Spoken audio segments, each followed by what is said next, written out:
Welcome back. It sounds like the robotic voices have been fixed and we're ready to go into game number 2 between Fnatic and Expert. So let's go ahead and hop into BOE as we're going to watch our teams fight back and forth to get a victory. Starting with our second map, Fnatic of course has the lead as we are on Battlefield of Eternity, and over to the left side of the map we currently have a Team Expert with Curson on Rega, and seeing Bad Benny at that front line with Anubarak for the Cocoon. Ethereal Angel will take the solo lane again with Sonya, and AD of course as a second support on Tacita, with the main damage healer being Nick on Greymane. On the right side, on the red, it's going to be Breeze playing Tyrael, we'll be playing Arthas Schwimpy. On the main, Quatnick's playing Vala, and Smexy will be our Uther player. So Fnatic currently has the lead in the series. Also noteworthy that we actually have more of a Korean touch at this point with the level 1 talent taken from Greymane. Nick heading into Wolfheart. Increase the cooldown reduction from basic attacks during inner beast from 0.5 to 1 second. Interesting pickup there, looking to get those melees in, working those auto attacks. I mean, we've seen this actually a lot at the Eastern Clash, where a lot of the teams that played Greymane, especially on the Korean side, were moving more and more into the auto attack build here, instead of going for cocktail. So that's definitely something that we can see how much of an impact that's going to have here. It's a cool approach, especially if you consider how much of a threat Greymane is to the Immortal. And oftentimes you don't quite get as much cocktail value out of the poke in the mid lane that you would normally get on a lane on a 3-lane map. So for the map, good adjustment, liking it. Let's see how it's going for Expert, if they can actually get the value and maybe even the victory over their opponent. Yeah, I'm curious too to see if 4 and 7 he moves into cocktail anyways, because you can do a bit of a hybrid. It's a bit on the older style. Or if he'll go ahead and go full Honkano and move into the 4 and 7. You're absolutely right. You could go for a hybrid. We have seen that in the past. Not really all that common, but it has happened before. And the level 4 talent is going to tell you a lot, going to tell us a lot in that regard. Talent-wise, basically what you would expect when we're looking at Vala, it's of course the arrow build, and that one is just the key build on this map. To an extent where it actually starts to annoy me right now when I play Heroic and I see anyone going to anything else but the arrow build. Is just so powerful that you should never give up on that tool. It's just way too good. Power hungry for our Li Ming. But seeing that more and more on this battleground, the laning phase is helpful to chunk down your opponent. And also you can do alright if you're able to go down that lane and grab it when you need to soak.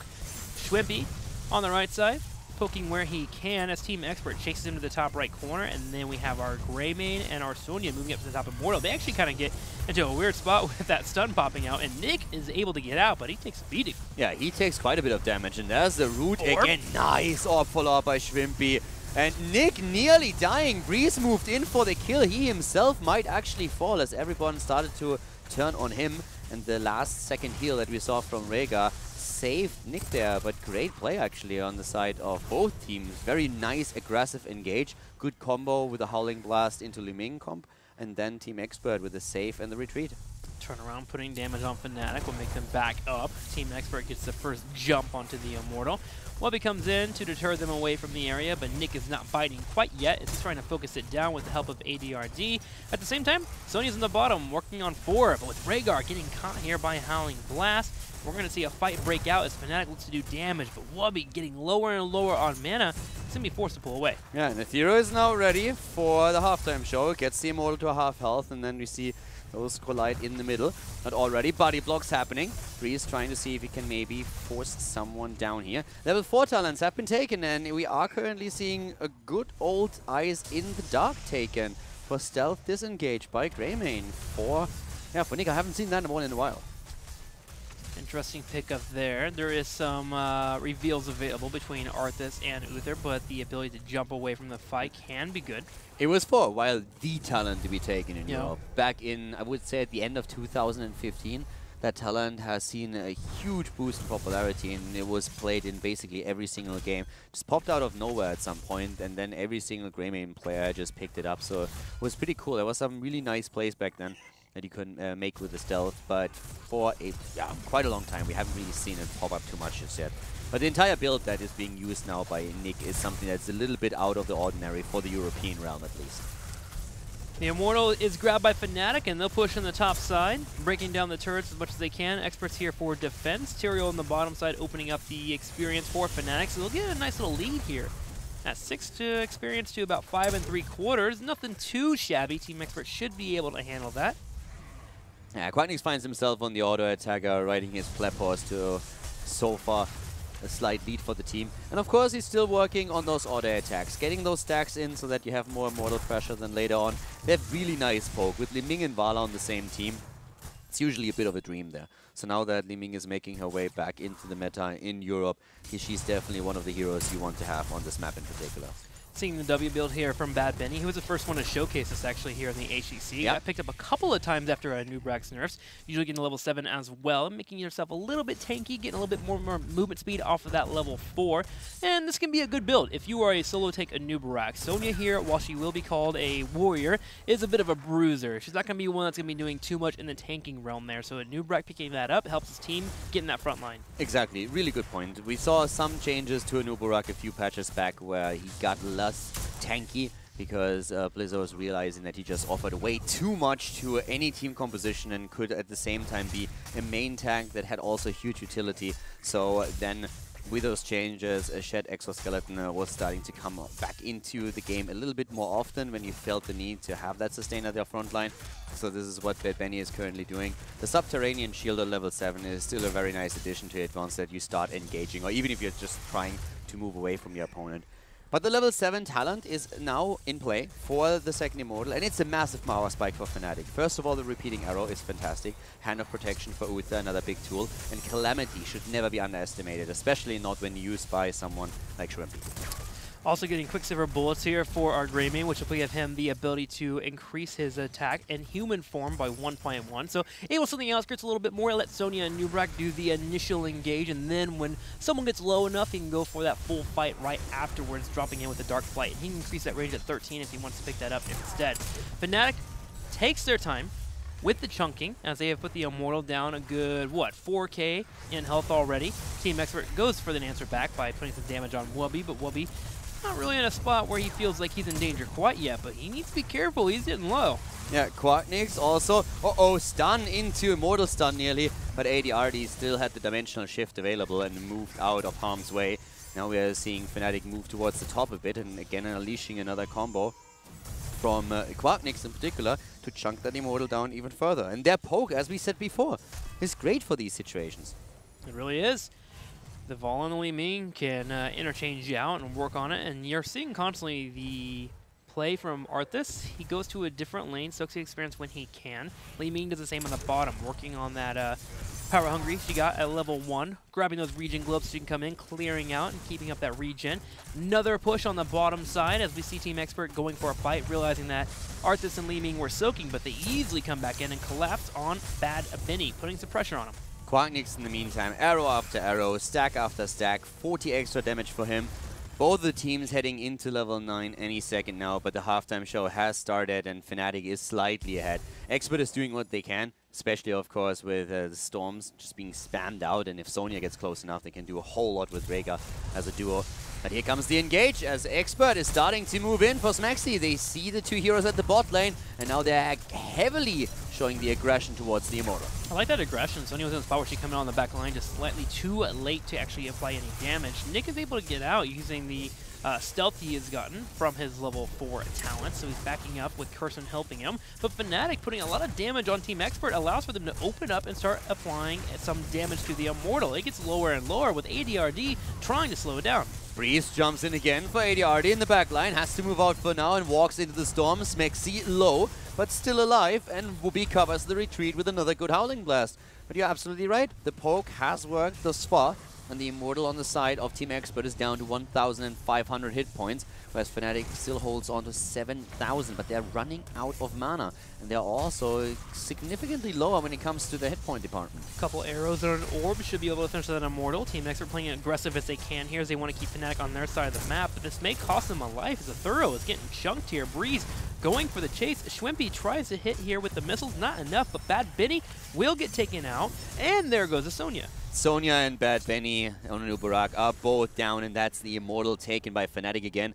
Level 10 also finally ready for them with Divine Shield taken. Reign of Vengeance has been claimed by Uther. And we're seeing with the Immortal now, of course, the game prepared for pressure play down to the bottom of the map. And this is really where a lot of the protective tools for Fnatic now come online. We have the Sanctification available for Tyrael, which is going to be huge for them. And we see the Divine Shield as well. Legion of Northrend, or for now, the Armor of the Dead, has been picked up. And this setup for Fnatic is going to be incredibly difficult for Team Expert to beat, in my opinion. Team Expert has some decent clear here, with Greymane working in those auto attacks from afar. Can drop down cocktails to harass a little bit on the minion wave, but because he hasn't spec'd into it, the damage is missing. Might actually get stunned too. Nick playing a little bit odd here. Normally he doesn't get caught like that. A Thorough is heading back to the top lane as Fnatic realizes, okay, we got a forward, it's all we really need. Let's make a play for a double forward. They move to the top and start to work on it. And the Immortal is still at the bot lane, defeated by the towers any second. There's 2 heroes, by the way, 3 actually, that haven't taken their level 10 yet. It seems as if Shrimpy is currently waiting with the disintegrate to see what the choice is on the side of Anubarak. So opting for Wave of Force if Anubarak decides not to go for Cocoon. But if Cocoon is chosen, you want to have this integrate for Li Ming to make sure that you can burst it down as fast as possible. And also ADRD is still holding his heroic back. So Shrimpy just plain up refusing to take his 10 before Anubarak takes his. So it's basically just a game of who blinks first, and we know that Fnatic, especially with Smexy, is usually pretty good at that. Good reference. Thank you. To those lands. Alright, Fnatic is a nice level ahead of their opponents. They're working on mercenary camps now. Didn't really get that fort in the top left like we expected them to do so, as Team Expert came in with a solid defense. Do find a setup on Breeze though. 4 members coming in. Breeze is able to dash away though with Aldruin, and a Thorough is diving straight into the fort. But Breeze, with ease, walks away from the fight. And while Tim is dropping the lines and the rhymes, we have up to the top lane of Tasda going straight into the force wall now. So at this point, still 2 heroes not choosing heroic ability, but here comes Disintegrate, has now been chosen by Fnatic's Shrimpy. And if Anubarak now goes for Cocoon and all of this was for naught, then I'm going to be a little bit mad. May have picked the Disintegrate as he wants to pick his 13 as soon as it spawns, but we'll see what Anubarak is going to pick up. Garen Swarm is not a bad heroic. It's actually very helpful in fights, gives you a little bit of damage, but mostly it's that heal that's helpful. Yeah, it's actually something that Fnatic has chosen recently. They had the choice. I've been talking to them about it afterwards. Nice sank, by the way, to save Vala. I've talked to them in one of the games they played afterwards about it, because they chose to go for Wrath of the Berserker and for Locust Swarm instead of heading into Cocoon and Leap. And they said both were discussed by the team, and it requires a bit of a different playstyle. But yeah, it can be a great ult in a good situation. But here's Cocoon. Cocoon being used, and Uther blocked by the force wall. So Tassadar with a nice preparation for the kill against Fnatic. And even the level 13 talent didn't help Fnatic out here. They might be ahead in the Immortal race, but now they're 1 player down. They are, and they may be another one. As Breeze being chased over here, he's able to get away with Aldruin. With Nick being on the Immortal on the other side, though, Expert just needs to buy time. They're doing so. Ancestral Healing pops out. Bad Benny controlling well. A Thorough on that front line, keeping just enough damage on their front line. A Force Wall comes out, and Arthas is low, and Wubby gets taken out. Wubby gets taken out. Quacknix is about to fall as well. He just completed the arrow talent, but that doesn't help him if he dies here. But Benny also gets away thanks to the subterranean shield and this barrow charge. So now we have a pretty good spot for Team Expert, especially since during all of this, Greymane was at the Immortal and inflicting damage. So there's the halftime show. Expert is on 13, 3 kills against 2 in their favor, and they're doing well. Everyone heals up, and we'll be heading back into the fight. Vala not here for another 3 seconds. The Immortal spawns in favor of Fnatic for defense on the right side, so they're going to be happy with that. Team Expert takes the time to work on the Mercs on the left, push out on the bottom, which means that somebody from Fnatic will have to come clear that out, which will allow for them to move in and try to put some damage on that Immortal. Force Wall pops out, keeping Breeze alive as he's able to drop the Aldruin. Now for Fnatic, this is still okay, because they are currently in a situation where they have completed a lot of their quest talents, and that really helps them. But it allowed Team Expert to get at least a 50-50 on the Immortal damage, more so or less. But now they can of course poke with Tassadar. And this is really one of these things where Fnatic somehow has to push forward with their composition and make sure that they're getting close enough so that Vala and Li Ming can start to chunk down the hit points of Team Expert's Immortal. If they give up this Immortal, it wouldn't be too bad for them. They're going to keep up with the poke, but remember, at 16, Tyrael will get a lot more control set up here for Fnatic with that holy ground. For now, they're only on 13. Speaking of Tyrael, Force Wall comes out. He'll be focused down. He has to use Sanctification just to live, but a Thorough turns around after Sync expires and forces a fight. That's a pretty big cooldown that was burned, and that was a bit unfortunate for them.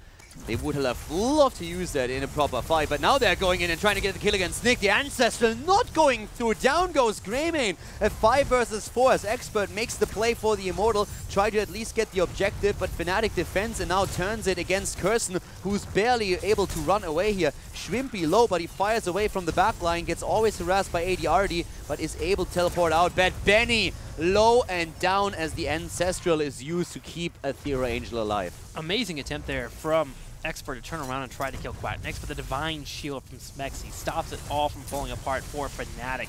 Aethera still in this front line doing what he can, but it isn't quite enough. Quacknix gets hit with a Force Wall. Cleanse does come out. Smexy is just killing it right now in support, by the way. He has done everything he can to keep Quack alive. Yeah, that was a great job here by him. That was a cool Force Wall, by the way, too. Immediately as the stun circle appears, they're trying to put that to good use.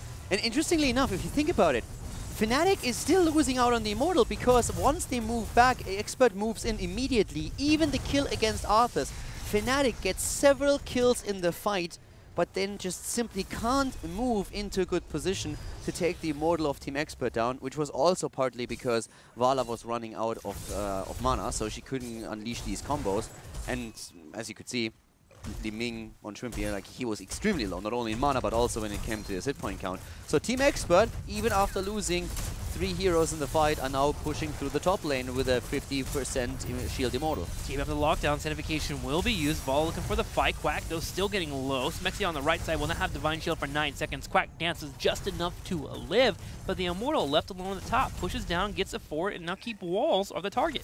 Yeah, so far Fnatic is starting to really be pressured by this push. That was great play by Expert, pushing this out far forward and making sure that Fnatic had to defend and move away instead of defending against the Immortal itself. Now the level 16 is also becoming another concern, since we see Expert picking up the extra talent. So it's 16 versus 15 for a little bit longer, and that might result in a keep falling. That Immortal might have lost its shield, but it didn't lose its swing, and it starts chunking away at that keep, and this is going to be the first team of the game. Yeah, but looks like it. There it goes. The Immortal still has half health, but Team Expert is content with what they've gotten. They've gotten a fort and a keep and an experience lead of 16.5.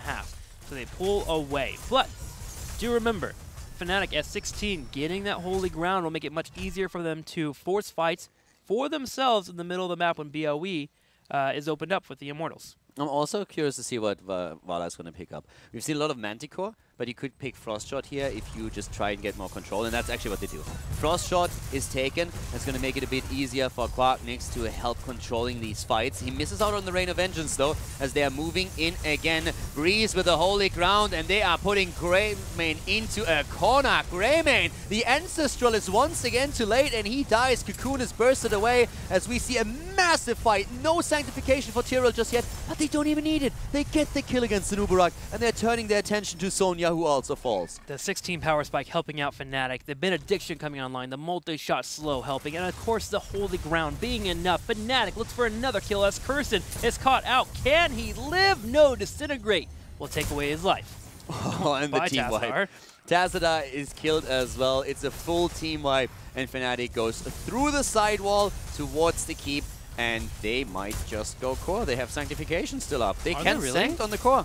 Yeah, why not? Yeah, it looks like it. 2 seconds before Greymane's up, and Nubric's up in 6. You're right, there is a good 20 seconds before both supports are back on the field. Breeze charging forward. He does have Sanctification, as you mentioned. The armor begins to fall on the core, and we're going to see them group up. There it is. Bad Benny goes for the interrupt. It is not here in time, and now all damage Encore is called, and Fnatic will drop it down to 30, drop it down to 20. They're trying to keep up with it. Aethero's coming in and starting to slay, but it's not enough with the final shot of Tyrael and Wubby and Smexy. They get the win here over Expert. Tyrael Explosion is an easy 5% on the core, so in this case, first of all, they had the Sanctification ready. They knew that the Tyrael Explosion itself would already damage the core, so they see the play, they make it, and they finish the game. One team wipe is all that they needed, and they have the 2-0 lead now. Fnatic just amazing at weathering the storm there, looking like they were losing the keep in the top right corner. Moment they hit 16, they find an opportunity to get a couple of picks and run all the way across the map with additional picks. grab the keep, grab the victory, and this is why Fnatic continues to do well here in the HGC. Yep, they have a flawless lead so far, 2-0, could make it a 3-0 even in the next game. Expert played again quite well though, and it just shows the growth of their team. Both of the games they lost, both of the games they looked strong, and they always made Fnatic work for it. So Fnatic at this point, they just identify an opportunity, they take it immediately, and their composition just worked. If Breeze had Sanctification ready in the last fight, he would have used it there. He would have used it in that battle, but it was still on cooldown. And without Sanctification, they cannot make that play. But with Sanctification, they immediately just communicated, guys, we have what we need. Let's drop the core. Let's end it right here before we head into another Immortal battle. Well, another win here for Fnatic. Gets them up to 2-0. Can they close it with a 3-0? We'll find out after this commercial break. We'll be right back. This is the HGC.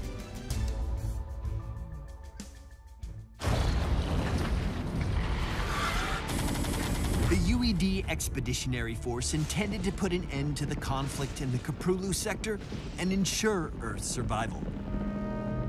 Unfortunately for Vice Admiral Alexei Stukov, things didn't go according to plan. After being betrayed and killed, his corpse was reanimated and infested, and he was imprisoned and experimented on by his assassin, Samir Duran. Only through a chance alliance with Kerrigan was Stukov able to escape and exact his revenge.